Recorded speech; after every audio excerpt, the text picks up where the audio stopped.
আজকের কাজসমূহ ১ ঝিনাইদহের প্রতিটি স্কুল থেকে ন্যূনতম ২ জন ছাত্র ভর্তির টার্গেট নিতে হবে।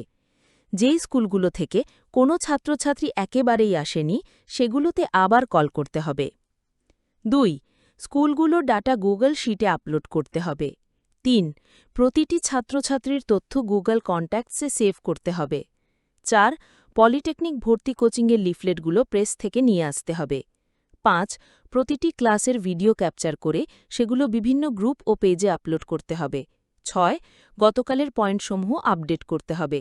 ৭ চলতি সপ্তাহে আমাদের ছাত্রছাত্রীদের নিয়ে একটি গণিত প্রতিযোগিতার আয়োজন করতে হবে। ৮ ফুটবল টিম গঠন করে পদ্মার সাথে খেলার আয়োজন করতে হবে। ৯ জব কোচিংয়ের জন্য ব্যাপকভাবে প্রচার শুরু করতে হবে। ১০ পলিটেকনিক কোচিংয়ের জন্য ব্যাপকভাবে প্রচার শুরু করতে হবে। ১১ ইন্ডাস্ট্রিয়াল ট্রেনিংয়ের জন্য পলিটেকনিকগুলোতে চিঠি পাঠাতে হবে। ১২ একটি চিত্রাঙ্কন ও কুইজ প্রতিযোগিতার আয়োজন করতে হবে। ১৩ আগামীকাল কি কাজ করবেন ছোট বড় দিয়ে ১০টি কাজের তালিকা তৈরি করুন।